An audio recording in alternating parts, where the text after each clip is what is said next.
sortir dans votre corps, ne les sciez pas. Ils vont partir. Et vous entendrez seulement qu'il avait la grâce, maintenant il n'y a plus rien. Il y a des questions sur le monogramme du feu? Oui. Est-ce qu'avec le monogramme du feu, on peut véritablement se séparer des mauvais sorts et puis même peut-être... C'est pour ça qu'on doit rester là-dedans. Bien sûr. C'est pour ça qu'on doit rester là-dedans.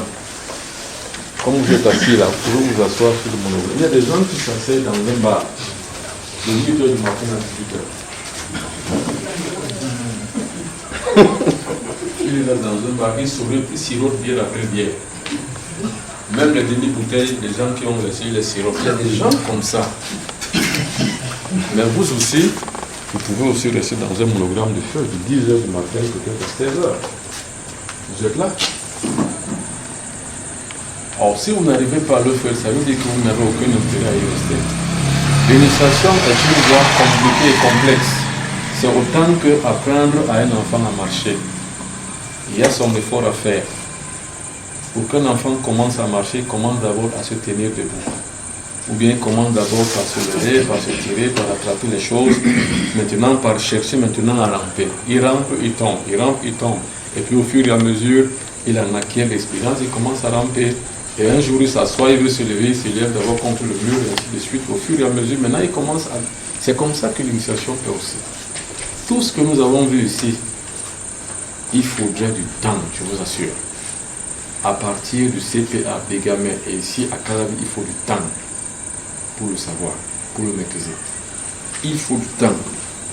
Donc, il faut avoir tout laissé. Parce que seuls les renoncements font de grandes vies spirituelles. Il faut avoir tout laissé. Laisser la bière dans les bars, laisser les multiples maîtresses ici et là, laisser le téléphone portable qui sonne à tue-tête et à tout vent, laisser les rendez-vous copieux, les plats copieux, laisser la grande gueule, la grande vie, la propagande, je suis ceci, je suis cela, toi tu es qui, tu te dépasses, tu vaux quoi, tu vaux rien, faut laisser tout ça. Pour rentrer dans le secret de Dieu. Et Dieu est un Dieu d'ordre, il faut un ordre. Et Dieu est un Dieu jaloux. C'est sa jalousie qui fera donc de vous, si vous y accédez, la crainte que vous avez en lui. La crainte de Dieu est le début de toute sagesse. La crainte de Dieu est le début de toute sagesse. Si vous n'avez pas crainte de Dieu, c'est pas la peine. Vous faites n'importe quoi. Il y a une question où on continue. Le cri du désert, on va continuer maintenant sur autre chose. Nous allons dire la béatification des ancêtres. Bon, allez-y. Créer le nouveau secret. Oui, on va y arriver. On va y arriver. Tout ça, ce sont des secrets de la protection. Oui. Est-ce que ici la position importe peu? Est-ce que ici la position importe peu? C'est-à-dire faire face. C'est-à-dire quoi? Je n'ai pas compris. Je vous demande ici, est-ce que la position importe peu? C'est-à-dire sourire, qu'est-ce que c'est? On n'a pas besoin de ça. Okay. Ça, c'est quand on fait la croix cabalistique. Non, c'est bien de poser ce genre de questions. C'est quand on fait la croix cabalistique, le reste des choses, on est devant l'autel, c'est-à-dire qu'on est devant son temple rituel, on est devant l'est, on fait le pentagramme, on voit à l'est, à l'ouest, au nord, au sud. Mais ici, le monogramme de feu, c'est pas ça. Merci. Ce qu'il faut faire, c'est de le faire à chaque fois. Ça veut dire que si vous devez faire tout ce qu'on a donné là, mais vous n'avez plus de vie. Vous voyez? Et c'est justement ça, l'initiation. L'initiation vous interdit tout. Parce que si vous devez vous occuper de vos multiples maîtresses, des bières que vous devez prendre dans le bar, vous ne pourrez pas vous concentrer pour ça. Vous allez remettre à chaque fois à demain. Et qui remet à demain n'est pas maître de son destin et trouvera malheur en chemin. Vous voyez? Donc, si vous avez 5, 6, 7 maîtresses, vous ne pouvez pas les laisser d'un trait, commencer à laisser 1, 2, 3, 4 et rester avec une seule qui est votre femme. Si c'est dur pour vous pour rester avec votre femme, alors là c'est que c'est très compliqué.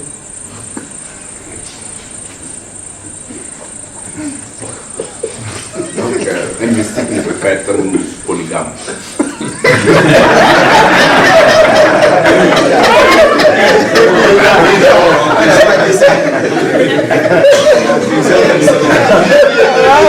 Ça, une impression précieuse. On n'a pas dit ça. Conclusion,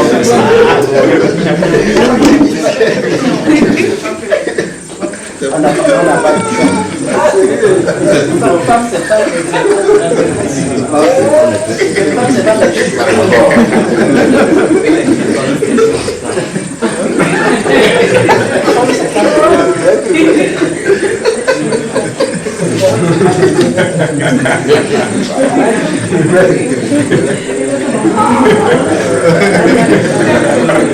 ça demande beaucoup de sacrifices. Et c'est ce que je voulais dire. Et je crois que la réponse est donnée. Bon, s'il n'y a plus de questions, on passe à la béatification des ancêtres. Parce que les ancêtres sont nécessaires pour la protection des individus. C'est très très très important. C'est-à-dire, si nous qui sommes ici au Bénin, nous avons nos maîtres autour de nous, nous avons nos ancêtres autour de nous, nous sommes sûrs que nous avons tout ce qu'il faut. Les ancêtres. Mais maintenant, au cas où les ancêtres étaient pour les uns des malfaiteurs, pour des autres des bandits, il y en a même qui ont tué des gens, des criminels, mais nous, on a hérité de tout ça. C'est-à-dire que toutes les actions qu'ils ont posées ont eu une répercussion sur nous. Maintenant, on nous dit que pour nous protéger, il faut encore appeler ces bandits. Vous voyez? Donc, maintenant, qu'est-ce qu'il faut faire? Vous voyez comment, comme c'est pour ça que je vous disais que les Occidentaux sont très forts et très intelligents. Vous voyez un monsieur comme Paul, qui a passé son temps à tuer les gens. Il n'a fait que tuer les gens toute sa vie. Et on a rendu Paul célèbre. Et la célébrité de Paul ne vient que du fait qu'on l'a béatifié. C'est-à-dire que tout le mal qu'il a fait, on l'a enlevé. C'est-à-dire que le rite et les rituels qu'on a fait, le culte qu'on a fait, de béatification qu'on a fait, était simplement pour annuler la mauvaise vibration qui ont engendré ces actions qu'il a faites. C'est ça la béatification. Mais si eux ils le font, nous aussi on peut le faire. C'est-à-dire que si vous pensez que vos ancêtres aussi étaient des êtres humains, mais vous aussi pouvez les béatifier. Il y a donc un principe de béatification. Et je souhaite qu'avant que chacun n'arrive à commencer à convoquer ses ancêtres, de faire d'abord le procédé ou le rituel de béatification. Parce que sachez que les ancêtres, comme nous l'avons monté, nous avons monté le rituel d'appeler ses ancêtres. Nous l'avons monté, je crois, il y a 2 ou 3 jours, à Bigamé. Nous avons dit que pour pouvoir appeler ses ancêtres, attention, c'est tellement une opération de pure magie. Parce que si vous n'êtes pas courageux, vous n'allez pas rester là. Vous avez même le risque que vous êtes là devant tout ce que vous avez amené, que parfois vous laissez tout vous détaler, vous rentrez chez vous.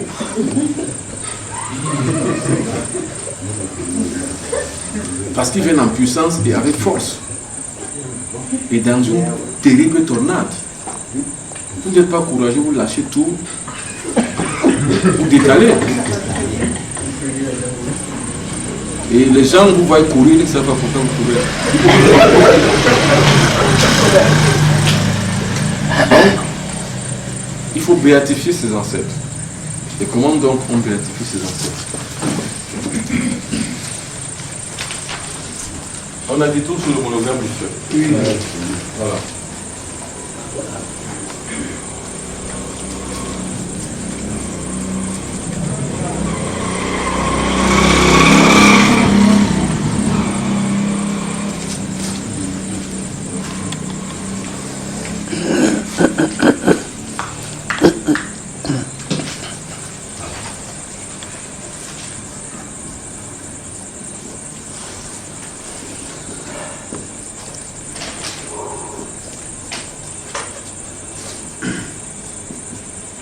Nous allons voir avec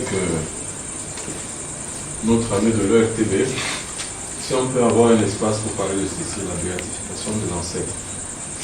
Parce que c'est très très important.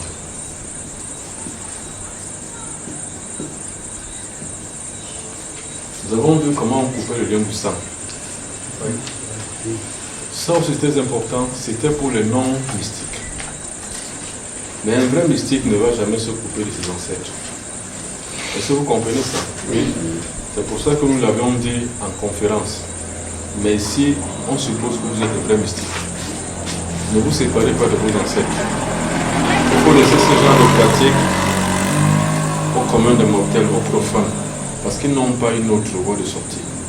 Mais vous, vous avez le pouvoir, donc vous avez la possibilité de faire différemment. Donc, au lieu de vous séparer des liens de sang, mais de béatifier plutôt vos ancêtres. Donc, d'annuler complètement leur karma. Parce que leur karma, c'est ça qui s'engendre en vous, et c'est ça qui, également, vous-même, vos enfants, va les attraper. Donc, vous avez la responsabilité simplement de béatifier ça afin d'arrêter l'hécatombe, pour que ça ne continue plus. Il faut bien que quelqu'un l'arrête quelque part. Si vous pouvez faire la confession pour vous, vous pouvez le faire aussi pour eux. C'est d'ailleurs pour ça que l'Église, même si elle ne va pas en profondeur, l'Église fait souvent la prière des morts et fait souvent les messes des morts. C'est pour ça. C'est pour essayer d'annuler et d'effacer le karma des défunts qu'ils ont laissé à leurs enfants, à leurs descendants. Vous comprenez un peu? J'ai juste voulu parler de l'Église pour faire un petit parallèle. Ce qu'on pourrait appeler la béatification. En fait, c'est une messe dans un culte catholique, c'est une messe qui annule les erreurs et les fautes de ceux qui sont morts. C'est ce qu'on appelle la messe des morts, la prière des morts. Ça arrive même le plus souvent, je crois, c'est à l'épiphanie où ils vont à l'église et ils vont au cimetière avec des bougies, ils allument, ils mettent les bougies sur les tombes. C'est une espèce de procédé pour pouvoir annuler les karmas des morts. Parce qu'il faut savoir que si vous annulez le karma des morts par ricochet, vous savez les vôtres. Mais comme ils connaissent les rituels, ils le font parce qu'ils savent ce qu'ils bénéficient derrière. Et comme je l'ai souvent dit, la première chose, c'est d'abord de connaître son arbre généalogique. Parce que vous ne pouvez pas béatifier les noms des gens que vous ne connaissez pas. Il faut déjà avoir ça. Et pour cela, il faut aller même dans les villages, pour ceux qui ne sont pas chez eux ici, pour ceux qui sont en ville seulement.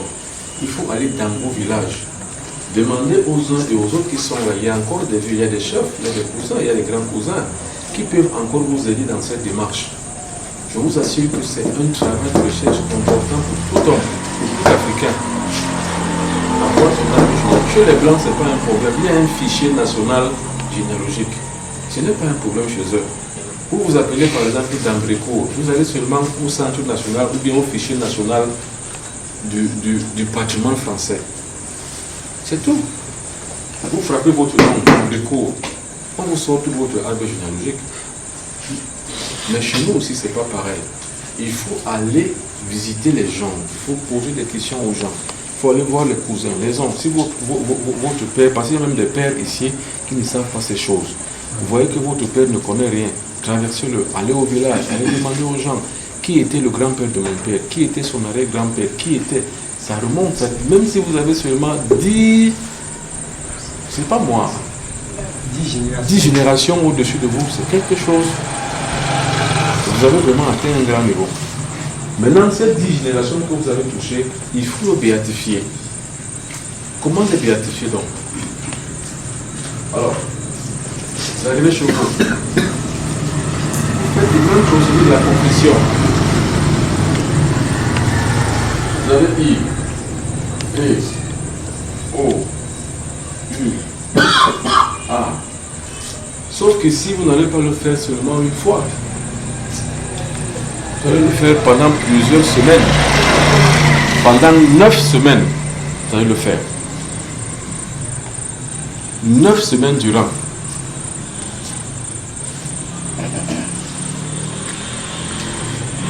Vous tracez votre cercle.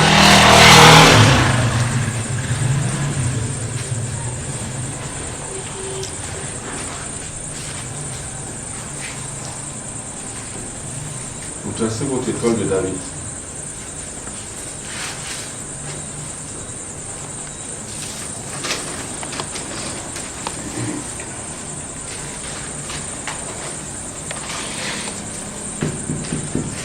milieu.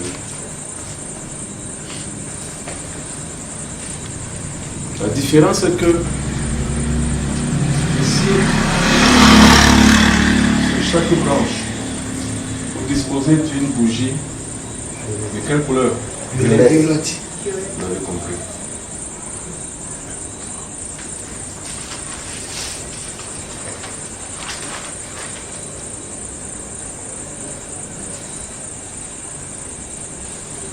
Vous imaginez que vous devez le faire pendant 9 semaines, le nombre de bougies que vous allez utiliser. Parce qu'à chaque fois que vous le faites, vous ne payez pas les bougies. Vous laissez les bougies s'allumer.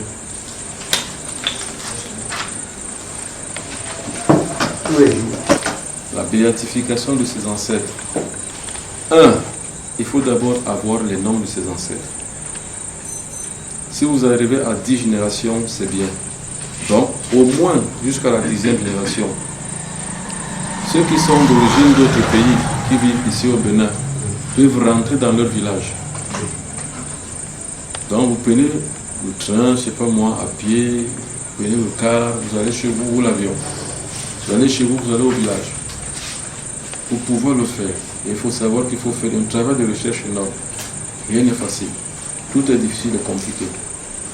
Alors, vous devez d'abord faire des enquêtes pour connaître le nombre de vos différents ancêtres, donc pour connaître le nombre de maillons qu'il y a dans votre chaîne généalogique.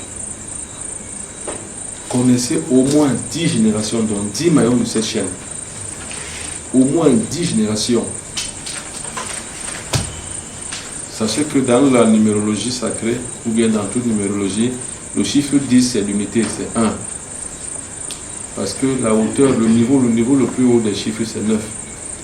1, 2, 3, 4, 5, 6, 7, 8, 9, ça s'arrête là. Maintenant, quand vous continuez 10, c'est que vous revenez à l'unité à 1. Est-ce qu'on se comprend? Alors, si vous connaissez donc au moins 10 noms dans cette chaîne magique, donc dans cet arbre généalogique, au moins dans 10 générations au-dessus, c'est une bonne chose. 2. Le jour où vous décidez de le faire, il faut, comme nous l'avons dit toujours, que ce soit à minuit, heure locale. Si vous êtes au Bénin, il faut que ce soit à minuit, heure du Bénin.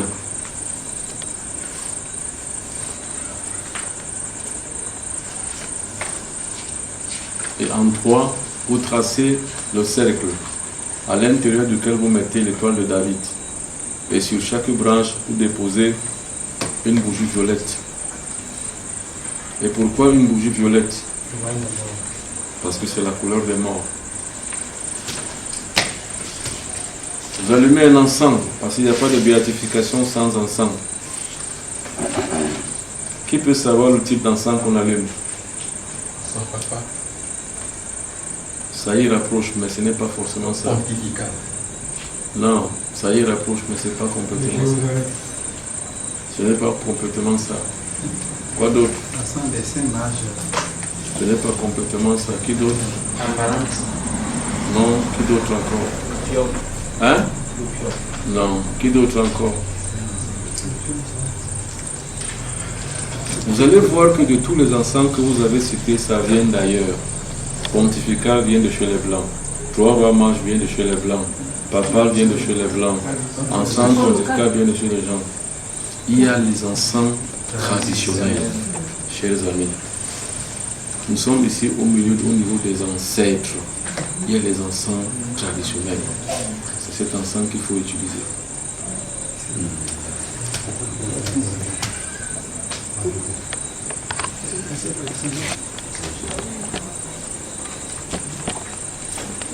Vous allumez l'encens. Encens, quel genre d'encens? Traditionnel. Encens traditionnel. Hein?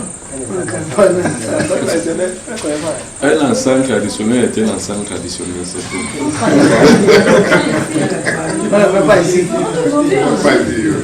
Il y en a. Si vous voulez, la prochaine fois au CEG Bégamé, je vous amène l'encens traditionnel que j'ai acheté ici au Bénin. Ici au Bénin. C'est pour ça que je dis que il faut savoir que vous avez des choses. On demande à un Chinois Qu'est-ce qui guérit médicalement le mot de ventre? Il dit le spasfon. Bien. Mais qu'est-ce qui guérit dans votre culture? Il dit, on demande à un Africain, ailleurs, hein, c'est-à-dire que dans une autre maison, qu'est-ce qui guérit le mot de ventre, le spasfon? Qu'est-ce qui guérit pour l'Africain? Il dit, je ne sais pas. Je ne sais pas. Et effectivement, il a raison quand il dit qu'il ne sait pas. Parce qu'il ne sait pas qu'il y a des choses chez lui. Et c'est la même chose qui nous arrive ce soir. On dit qu'on ne sait pas. Il n'y en a pas ici, alors que moi j'en ai acheté. Il y en a ici. Demandez l'encens traditionnel, vous l'aurez. Bon, vous allumez donc l'encens.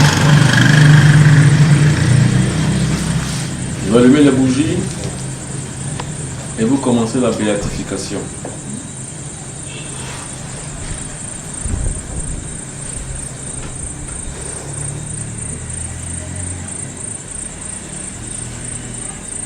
La béatification que vous commencez, c'est que vous commencez par citer leur nom. Et à chaque nom, vous faites les bras latéraux. Vous faites comme nous avons dit pour la confession. Qu'est-ce qu'on a dit pour la confession? Bras latéraux dans l'état de David. Qu'est-ce qu'on a dit? On chante les mantras I, E, O, U, A. Bonsoir. On chante les mantras I, E, O, U, A. C'est ça qui est là. Excuse-moi. Pour chaque nom. Ça veut dire que si vous avez 10 noms, vous avez fois 10. Et imaginez que vous devez le faire pendant 9 semaines. Tous les jours, à la même heure. Vous voyez combien c'est compliqué. Si vous avez 10 noms, ça fait combien de fois vous chantez le mantra? 10 fois. Mais non. 100 fois. 10 fois. 70 fois. 60 fois. Combien? 100 fois.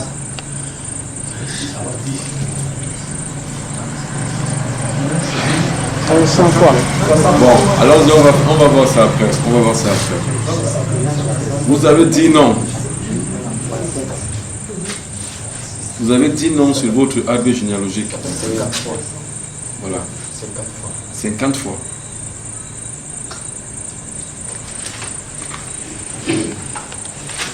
Pendant 9 semaines. Ce n'est pas donné.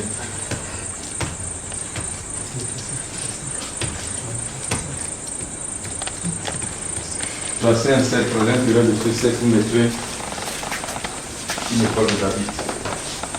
Et sur les branches de l'étoile de David, vous mettrez des bougies, donc des bougies violettes. Et nous avons expliqué pourquoi les bougies violettes, parce que la couleur violette est une couleur de mort. Et vos ancêtres sont des morts. Pour les béatifier, il faut attendre minuit, heure locale. Donc ici au Bénin, ce sera minuit, heure du Bénin. Et ensuite, on a dit, il faut trouver de l'encens. Et quand on parle d'encens, on parle forcément de charbon. Parce que vous ne pouvez pas brûler des encens si vous n'avez pas de charbon. Quand le charbon devient rouge, que vous mettez le charbon, l'encens dessus. Pour commencer, vous commencez donc comme ça. Mais il faut savoir qu'il y a aussi un principe. Avant de faire toute œuvre mystique et spirituelle, il faut avoir une préparation. Ne l'oubliez jamais. On se prépare toujours. Mais comme on ne peut pas revenir à chaque fois dire qu'il faut une préparation, il faut une consécration, il faut ceci, il faut une bénédiction, sachez-le de fait qu'il faut avant une préparation, une bénédiction, une consécration. Vous savez déjà ce que c'est. Une préparation, ça veut dire que vous allez faire même 3 jours avant de commencer pour les 9 semaines à venir. Et on ne vous le dira jamais assez, il faudrait que vous preniez du temps. Donc être concentré sur la chose. Maintenant, quand il va falloir commencer, vous avez tracé tout. Vous rentrez dans le cercle. Vous allumez l'encens, vous allumez les bougies. Et vous commencez maintenant la béatification. La béatification, ça veut dire que vous avez 10 noms par exemple. Nous avons dit qu'il faut d'abord chercher les noms de vos ancêtres avant de commencer par les béatifier. Et il faut pour cela 9 semaines. Tous les jours sans relâche. Vous sautez un seul jour, vous recommencez encore. Pour les gens qui doivent le faire, c'est pour ça que j'ai dit que les moyens sont bons. Il y a des gens qui se déplacent, quittent les villes, s'ils y sont, ils vont en campagne, là où ils sont moins dérangés. Mais il faut avoir des moyens pour ça. Si vous êtes sur place en vie, ce n'est pas un problème. Il faut simplement avoir la possibilité de le faire. Donc, l'occasion de le faire, le créer, cette occasion. Bon, une fois que vous commencez par le faire, ne vous arrêtez plus jusqu'à 9 semaines. 9 semaines font combien de jours?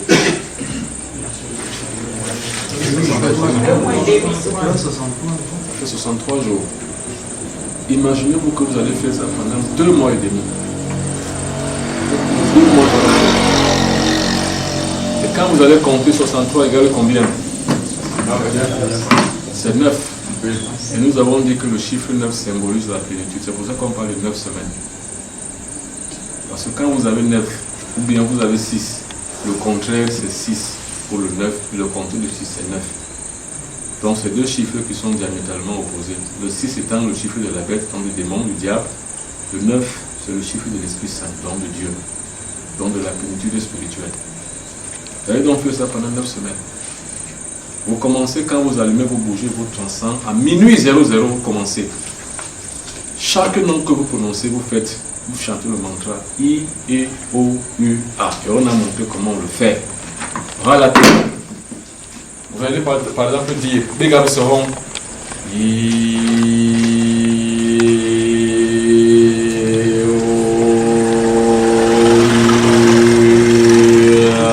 c'est comme ça qu'on chante les mantras. La question de la proximité aussi commence à se poser. Vous pourrez nuire aux voisins. Et les voisins peuvent vous taxer maintenant de démoniaque.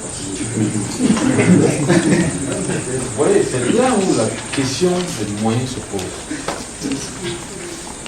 C'est là. Si vous avez les moyens, vous allez en campagne.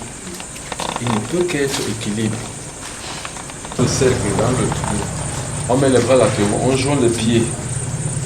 Et on balance, parce que le karma c'est la balance. C'est pour ça qu'on balance. On doit balancer comme ça parce qu'il faut réguler la balance. Il ne faut pas que la balance la balance verse vers un autre côté. Il faut que la balance juxtapose des deux côtés et crée un équilibre entre les deux côtés. C'est pour ça qu'on balance d'un côté à l'autre. Et puis vous inspirez, hein, parce qu'il faut chanter ça. N'entrecoupez pas. Ne faites pas par exemple ça. Non, ça doit être un chant continu. Donc vous devez vraiment inspirer.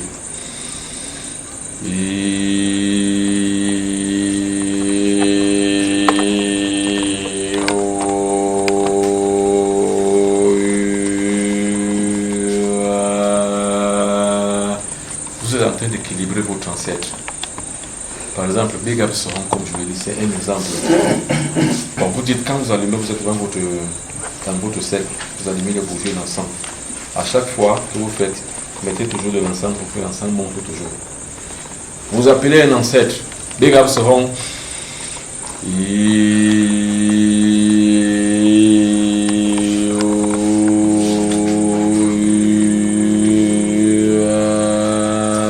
Vous avez fini.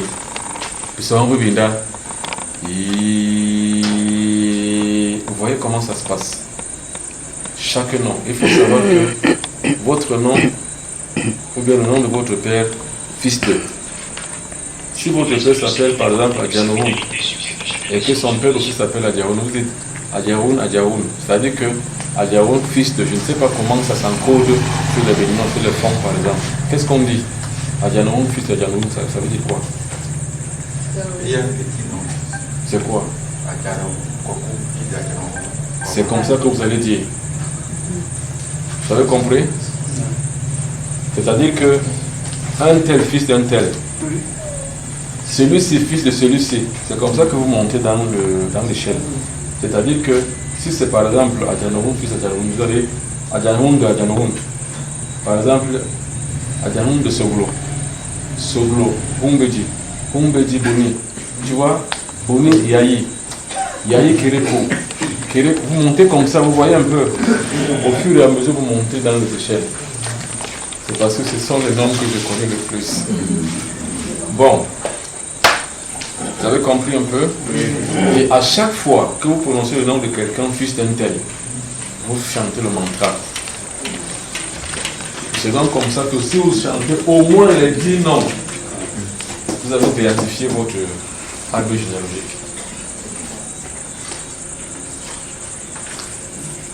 Est-ce que vous avez compris ça? Oui. Oui. En chantant là, on s'oriente à chaque fois vers chaque bougie ou bien on reste au cercle? Non, on reste sur place. Oui, chef.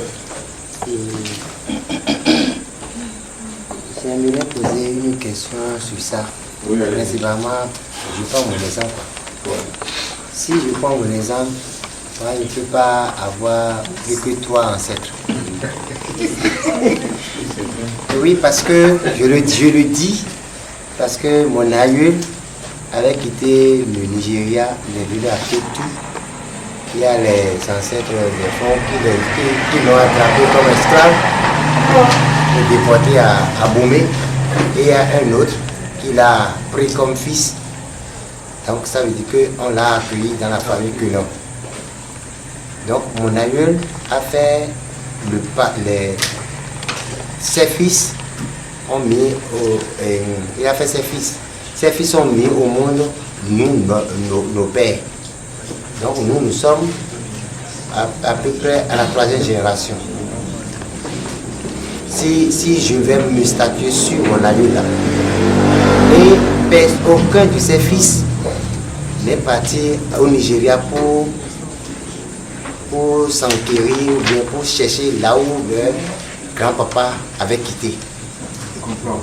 Donc jusque-là, je ne peux même pas aller au Nigeria savoir d'où est sorti cet ancêtre-là. Donc je ne peux pas essayer de quatre. Oui, je comprends. Je comprends ce que tu vas faire dans le futur. Je comprends bien que la famille africaine est très grande et que l'Africain est très familial. À chaque fois, la même question revient. Est-ce qu'on peut le faire pour autrui? Non, nous avons dit que l'initiation est personnelle et individuelle. Maintenant, le rituel que tu peux faire en utilisant ça sur autrui, ça peut passer. Mais tu ne vas pas le faire pour les autres. Tu peux le faire pour aider les autres. Mais pour toi-même, c'est-à-dire que personne ne peut le faire. Par exemple, tu as envie d'aider quelqu'un sur quelque chose en passant par les ancêtres. Tu le fais, mais c'est toi qui le fais pour toi, mais pour l'aider. Ici, Oui. si je comprends un peu sa question, c'est pour dire que si on efface les karmas des ancêtres et que cet ancêtre-là est commun à toute la famille, est-ce que ça ne profite pas toute la famille? Non, forcément. Le problème, c'est que je voudrais qu'il me dise si c'est ça la question. Oui, c'est bien ça. C'est ça. C'est bien ça. Non, ça peut profiter dans la mesure où la béatification est faite. Là, si c'est là le sens de ta question, c'est bien. Donc la béatification ne peut être sujet, bref, ne peut profiter qu'à l'ensemble des personnes qui sont liées à cette lignée-là. Donc ça profite à tous. Maintenant, vous avez un courage seulement spirituel de faire ça pour que ça profite à tout le monde. Oui, c'est vrai. Ça profiterait à tous ceux qui sont descendants de cet arbre généalogique. Oui, madame. On va chercher les ancêtres du côté de la maman ou du papa. Le côté du père. Du père. Parce que notre système de vie ici en Afrique est à caractère patriarcal. C'est patriarcal, c'est-à-dire qu'on est plus fils de son père que fils de sa mère, du point de vue de la classification tribale.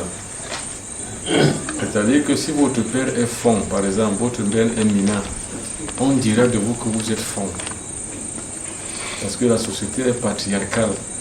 C'est le côté du père qui est pris en compte. Une deuxième question. Oui, deuxième question. En fait, on vient de dire que la bougie de couleur violette, la couleur violette, c'est la couleur des morts. Et les vivants qui aiment moi particulièrement, j'aime la couleur violette. Est-ce que j'attire l'esprit des morts? Non, ça n'a rien à voir. Là maintenant, c'est au niveau de ce qu'on pourrait appeler la préférence. La préférence est relative. Ça, c'est ça un peu. Ça ne veut pas dire que si vous aimez la couleur violette, ça veut dire que les morts, vous les attirez. Non, pas ce que ça veut dire. C'est seulement une préférence. Vous préférez cette couleur-là parmi tant d'autres. Et puis, si cette couleur-là, ce n'est qu'un symbole, ça symbolise seulement le mort. Mais ça ne les attire pas pour autant. Maintenant, c'est quand on entre en contact avec le mort, ou qu'on veut faire quelque chose pour eux, ou alors pour les appeler, ou pour les inviter, ou pour prier pour eux, on allume les bougies violettes. ou alors on aère l'ambiance d'une couleur violette. Ici, je vais te poser une question en rapport Oui, chef. avec cette question. Ouais. En Afrique, et nous avons, surtout moi dans ma région, nous avons, quand on rentre dans une maison, on a l'hôtel des ancêtres. L'hôtel des ancêtres où ceux qui étaient morts ont leur chambre et on place, disons, il y a un fer qui représente chaque ancêtre, Ok. etc. Et il y a, disons, des maîtres de cérémonie, Oui. hein, qui arrivent et qui font donc des cérémonies à des périodes données. Est-ce que- Alors, ce que je veux dire par rapport à ce que nous voulons faire maintenant, est-ce qu'il y a un rapport entre ce que nous faisons et ce que traditionnellement donc, nos parents font? Oui, excellente question. Il y a presque un rapport. Mais la différence est seulement que ici, nous voulons que les ancêtres soient bénéfiques à toute une multitude de descendants. Par contre, dans ce qui est fait là, par nos différentes traditions, nos différentes cultures, c'est fait pour avoir pour avoir des accessibles ou bien des acquis ponctuels. Même si ces ancêtres ne sont pas bénéfiques pour tout le temps, à toute la descendance. C'est seulement des cérémonies qui sont ponctuelles à des époques différentes ou bien indiquées de l'année. Bon, il y a un rapport qui concerne les ancêtres, mais la démarche est différente. Selon que pour le premier, c'est-à-dire que pour ce que nous faisons là, il s'agit de purifier, donc d'enlever tout ce que les ancêtres ont fait qui peuvent germer contre nous. Et quand nous avons reconnu que nous avons la malédiction à cause des ancêtres, on le fait. Mais si par exemple on ne remarque pas de malédiction, on n'a pas besoin de le faire. Moi, personnellement, dans mon propre village, il y a ça. Mais ce n'est pas reconnu qu'il y a eu des manifestations et puis les gens n'en souffrent pas. Il n'y a pas de malédiction qui encourt les gens. Donc on n'a pas besoin de faire la béatification. Par contre, des familles où les ancêtres sont pointés du doigt, automatiquement pour procéder par la béatification. Je profite de cette occasion-là pour dire que chez nous, par exemple, on prend de l'huile rouge, on fait un genre de cérémonie, on tue même, on tue l'animal, etc. Le sang coule, on met les choses dedans, etc. Et est-ce que, puisque vous avez refusé que bon, le sang, tout ça là, ce n'est pas de bonnes choses, etc.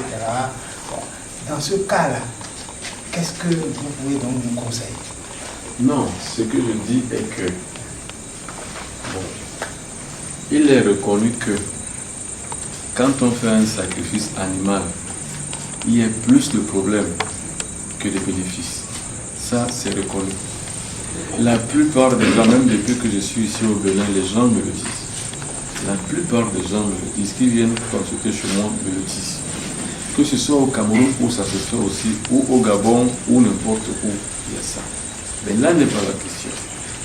La question est que, est-ce que c'est bien ou ce n'est pas bien? Oui. Traditionnellement, c'est utile, puisqu'on le fait. On suppose que c'est ça, et on suppose que ça peut aider. Bon, mais maintenant, nous sommes dans un niveau où les ancêtres, tout au contraire, jouent une mauvaise influence sur la descendance. C'est là où nous sommes.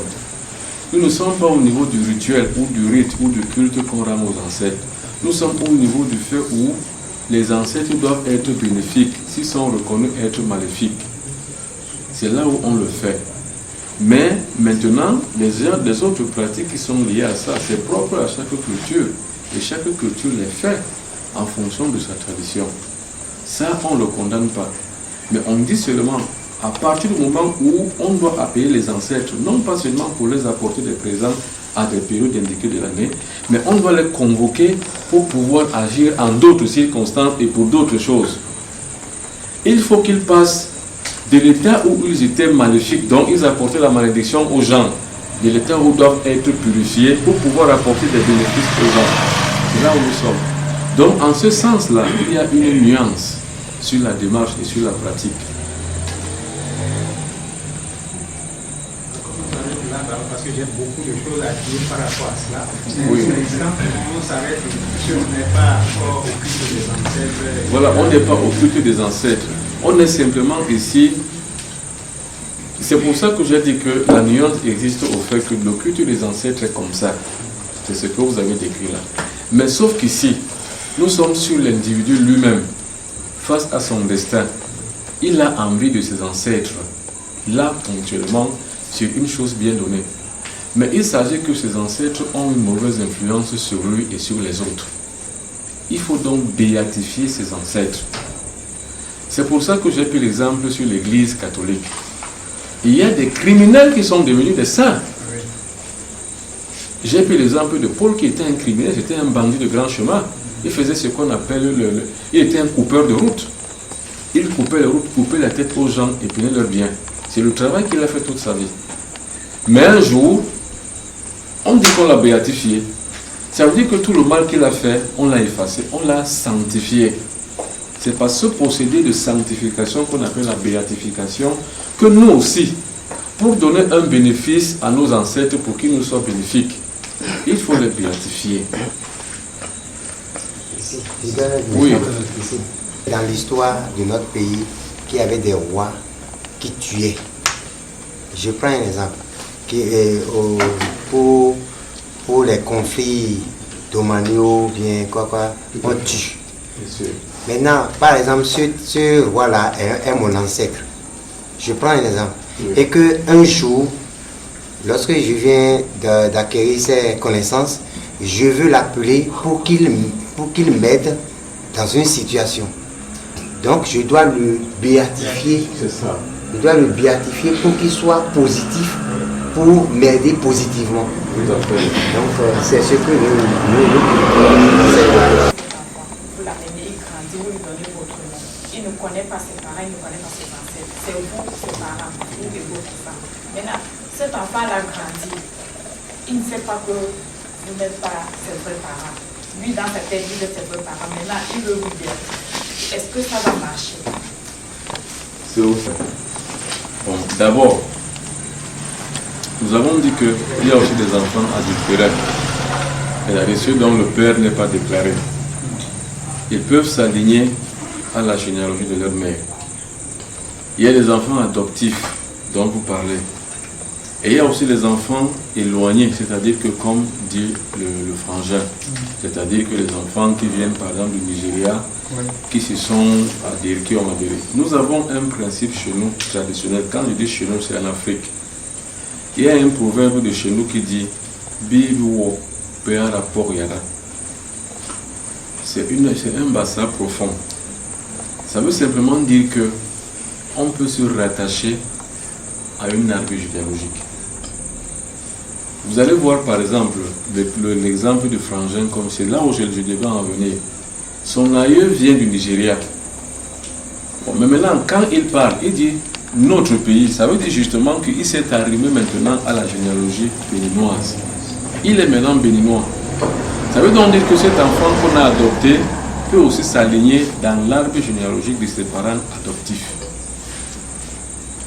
Je ne sais pas si on se comprend. Voilà, c'est un peu ça. C'est pour ça que j'ai voulu bien répondre à sa question en dernier, parce que ça s'apparentait un peu à ça. C'est-à-dire, lui maintenant, il n'a plus besoin d'aller au Nigeria parce qu'il ne trouvera même pas le chemin pour chercher ses ancêtres.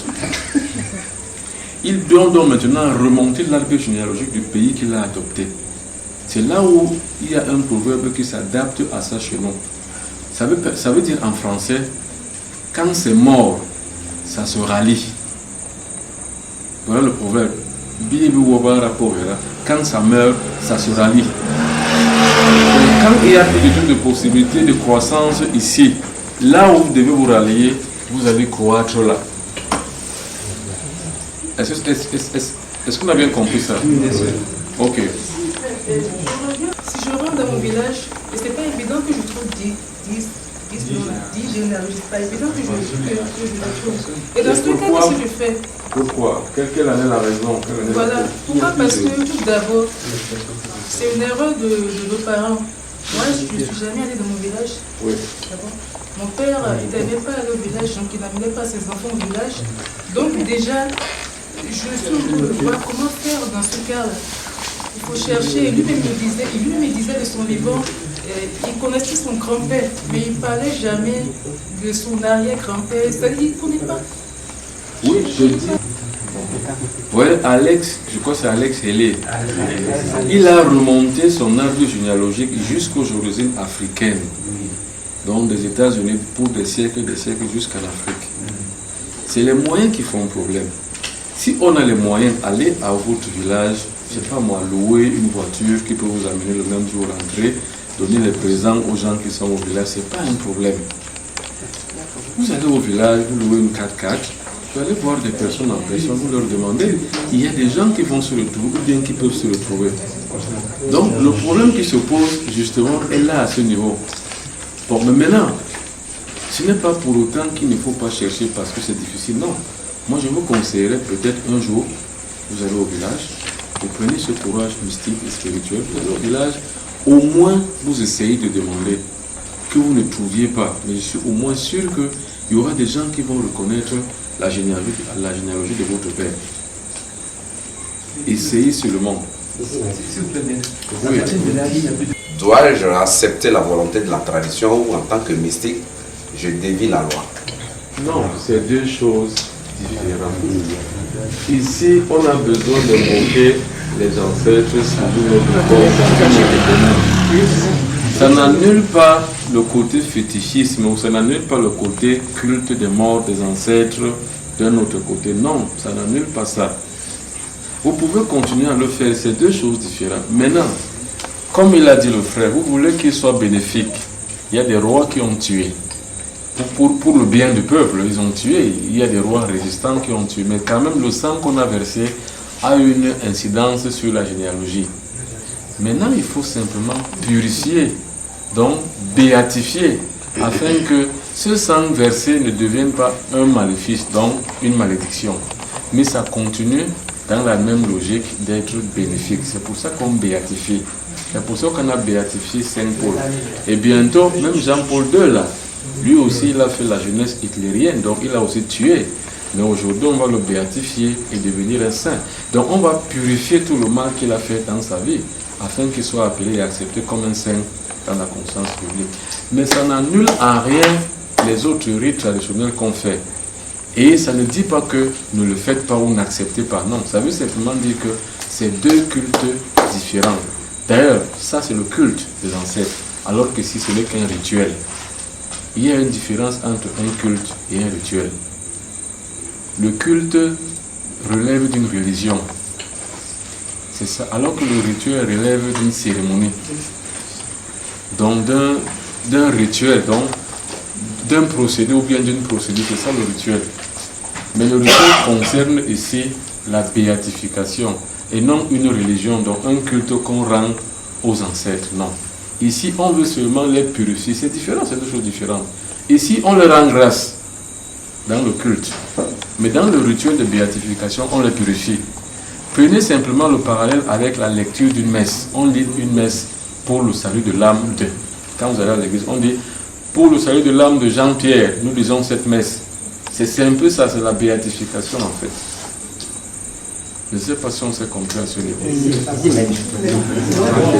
C'est le nom à travers lequel les sorciers vous attaquent. C'est ça? Oui. Maintenant, si vous changez de nom, sans vraiment changer votre acte de naissance, le nom que vous prenez, on l'appelle nom magique.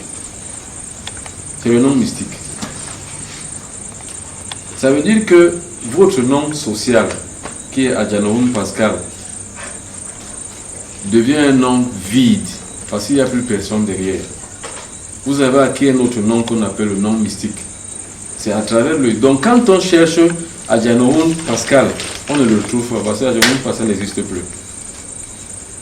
Vous avez maintenant un autre nom que personne ne connaît, parce que pour qu'on vous tue, pour qu'on vous attaque et pour qu'on vous ensorcelle, il faut connaître votre nom. C'est la condition sine qua non. Vous ne pouvez pas tuer quelqu'un si vous ne connaissez pas son nom. Or, si on connaît votre nom, ça veut dire que vous êtes potentiellement victime. Donc on peut vous tuer à tout moment. Maintenant, si au lieu de vous appeler Adjanoun Pascal, vous vous appelez par exemple Kiko, ou bien Coco, ou bien Pito, C'est juste un exemple de nom mystique. Quand on cherche Adjanoun Pascal, on ne vous voit pas. Parce que Adjanoun est dans le Zig, mais vous êtes dans le Zag. On vient vous chercher dans le Zig, vous êtes dans le Zag. On ne viendra jamais dans le Zag, parce qu'on ne sait pas que vous êtes dans le Zag. Donc, vous vous cachez aussi à travers votre nom. Comment donc trouver son nom secret? Alors, c'est la question que vous devez mettre en ligne. Comment trouver son nom secret?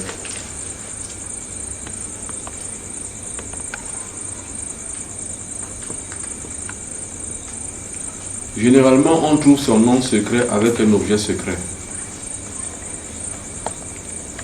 Je vous impose, comme conseil, de faire votre nom secret cette semaine même et de vous baptiser en ce nom secret.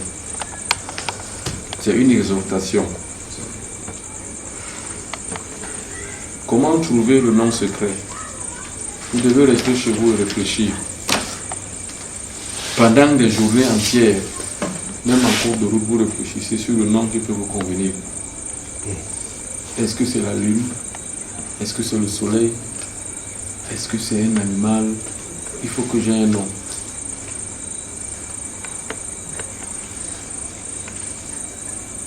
Quand vous avez déjà des indices, vous sortez, allez retrouver ce qu'on appelle le sfragis. Sfragis, comme vous entendez, S-P-H-R-A-G-I-S. Sfragis, S-P-H-R-A-G-I-S.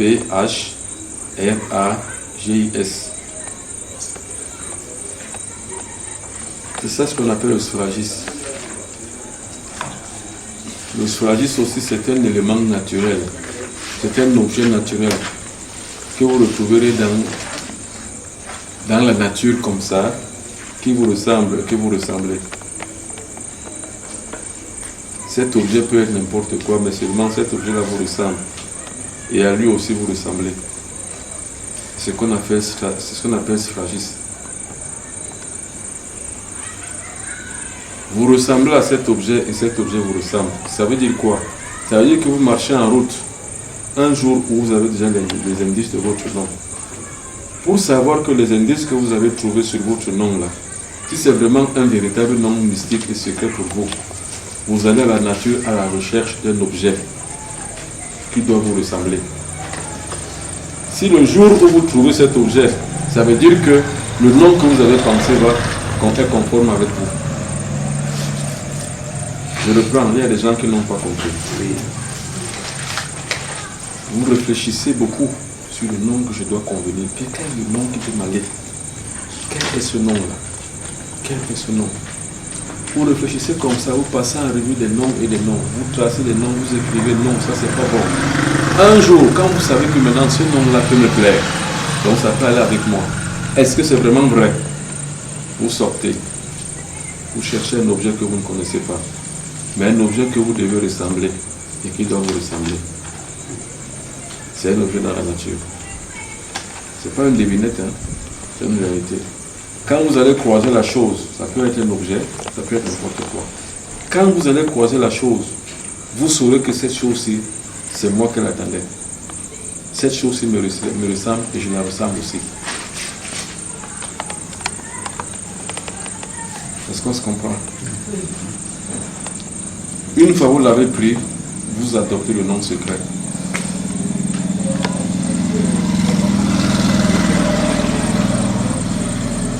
Une fois vous avez adopté le nom secret, en dernier lieu, vous faites ce qu'on appelle la cérémonie de baptême, le nom secret.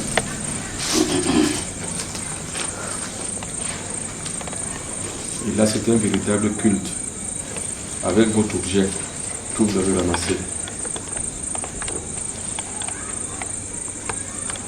C'est là où vous vous baptisez. Vous mettez cet objet dans l'eau et vous commencez la cérémonie de baptême.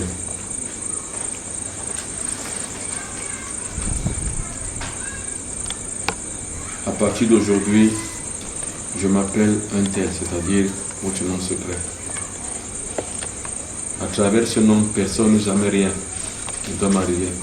Ça doit être un nom secret qui me protège dans l'au-delà comme dans ce monde. Et rien de mal ne peut m'arriver tant que je porte ce nom. C'est tout. Vous enlevez cet objet de l'eau et vous le gardez. C'est un objet que vous allez aussi utiliser dans votre hôtel. Mais bref, pour ce soir, ce n'est pas ce qui nous intéresse. Voilà la protection par le nom secret. On vous cherche, on ne vous trouve pas. Vous entendez seulement qu'il est très fort. La plupart des sociétés africaines savent et connaissent ce procédé. Et c'est ça qui protège les gens. Bon. Je reviens sur ce que j'ai dit et sur ce que je n'ai pas dit. Je n'ai pas dit que le culte qu'on fait, le culte du sacrifice qu'on fait, qu'on ne le fasse pas. Non. Mais j'ai dit le culte où on sacrifie un être vivant. L'être vivant revient de façon naturelle à la vengeance. Maintenant, ce que j'ai dit est que on peut procéder différemment. Et comme il ne faut pas le dire gratuitement, j'ai donc donné les indices pour qu'on l'utilise différemment. Différemment, c'est-à-dire quoi? C'est-à-dire que faites un peu ce qu'on a dit. La croix kabbalistique, on a montré comment c'était. On a montré comment maintenant là, on peut utiliser un nom secret. Et on montre aussi également comment on peut se protéger avec les ancêtres, avec le monogramme du feu. Donc ces genres de choses vous permettent de supplanter certaines choses qui risquent de vous apporter des ennuis pour rien. C'est pour ça que j'ai dit que si quelqu'un d'entre vous a fait ces choses, ces pratiques, il a enterré des choses, faites tout pour les brûler par le monogramme du feu. Parce que c'est là, exorcisme, protection, auto-guérison. Donc on a fait l'exorcisme, on a fait la protection, maintenant reste l'auto-guérison. Donc l'auto-guérison, c'est là où je vais parler des plantes. C'est là où on va commencer par voir les plantes thérapeutiques. Parce qu'il faut savoir que le mystique, c'est d'abord quelqu'un qui est en bonne santé. Mais je ne peux pas vous dire que rester en bonne santé sans vous montrer comment l'être vraiment. Il faut d'abord l'être par l'attitude mentale, je vais vous le montrer. Il faut aussi l'être par la prise des infusions. C'est ça que je vais vous montrer à partir de lundi, au CEG Begame. Et s'en suivra toujours jeudi, vendredi, samedi, un atelier sur la question. C'est-à-dire que c'est à ce moment donc là qu'on va également aussi montrer l'association des plantes que nous allons exposer pour pouvoir guérir. Maintenant, vous allez me demander, mais où est-ce qu'on peut trouver ces plantes? Vous allez les trouver comme je les ai trouvées aussi, c'est-à-dire par la recherche. La seule chose que je vais vous donner à travers ces plantes, c'est les clés. C'est tout. Et là, nous allons faire un atelier sur les plantes. On va dire ce qu'on va faire avec l'eau. Non, je dis, justement, on met l'objet. En fait, le baptême, j'indique que tout le monde le sait parce qu'on en a parlé. Déjà, vous consacrez l'eau. Pour ceux qui étaient là et pour ceux qui vont voir le support, vous consacrez d'abord l'eau. Vous bénissez l'eau et vous mettez le machin dans l'eau. Après, maintenant, vous commencez la bénédiction. Or, la bénédiction, ça se passe avec ce qu'on appelle les fonds baptismaux. Les fonds baptismaux, c'est le sel, c'est l'eau et l'huile. Voilà les trois fonds baptismaux. Même quand vous allez même à l'église catholique, vous voyez comment on baptise les gens. On baptise les gens. C'est avec l'eau, l'huile et le sel. Donc je suppose que vous connaissez ça. Si vous ne connaissez pas ça, votre question est à jour et à l'heure. Vous le faites, c'est-à-dire vous prenez de l'eau, vous mettez votre sphragis dans l'eau. L'objet que vous avez retrouvé dans la nature comme ça, de façon fortuite, vous le mettez dans l'eau. Maintenant, qu'est-ce que vous allez faire? Vous allez prendre du sel, vous y mettez. Et comme je l'ai dit, vous bénissez, vous consacrez. Je te consacre eau. Pour qu'à l'heure où je suis en train de prier sur toi, tu deviennes une eau consacrée, consacrée à la bénédiction et consacrée au baptême de ma personne. C'est tout. Maintenant, une fois que vous l'avez fait, vous bénissez. Nous avons montré la méthode de bénédiction, nous avons dit Yod, He, Vav, He, manifesté par le pouvoir de Chine. Vous avez béni. Et après la bénédiction, vous commencez maintenant l'opération de bénédiction, bref, du baptême en lui-même. Et comment cette opération se passe? Ça veut simplement dire que tout ce que vous avez dit avant va s'accomplir. Vous vous versez simplement de l'eau. Vous vous dites, à partir de cet instant, je m'appelle Tant, le nom secret. Et c'est un nom que vous allez vous-même trouver. Le premier nom, c'est quelqu'un m'appelle par ce nom-là, qui n'arrive jamais à rien me faire, parce que je ne m'appelle plus comme ça, que pour des raisons sociales. Ça veut dire que ce n'est que parce que vous voulez travailler, vous devez travailler, que vous allez utiliser ce nom. Mais mystiquement, vous n'êtes pas la même personne. Vous allez créer une différence. Mystiquement, maintenant, vous vous appelez différent. Et la purge fait partie de la protection et puis fait partie aussi de la purification. Donc, ces plantes-là que je vais démontrer et que je veux montrer sont aussi des plantes avec quoi on se purge. Pour les femmes qui n'accouchent pas, pour les femmes qui sont stériles, donc qui n'accouchent pas, pour les femmes qui ont des problèmes de bas de ventre, il y a tout ça là-dedans. Et c'est un atelier, je dis bien c'est un atelier. Ce n'est pas un lieu où je mercantilise les choses, où je vais vous dire pour l'avoir le même assemblée. Non. Je donne la clé, la vertu. Et maintenant, comme tout principe, c'est comme les gens qui travaillent avec les animaux en brousse, tous les animaliers. Ils sauront que vous n'allez jamais distendre le principe de la forêt, c'est-à-dire que de la chaîne alimentaire. Vous n'empêcherez jamais, parce que vous êtes là dans la nature, vous êtes dans le zoo, vous n'empêcherez jamais à un lion de bouffer un cabri. Non, vous allez laisser faire.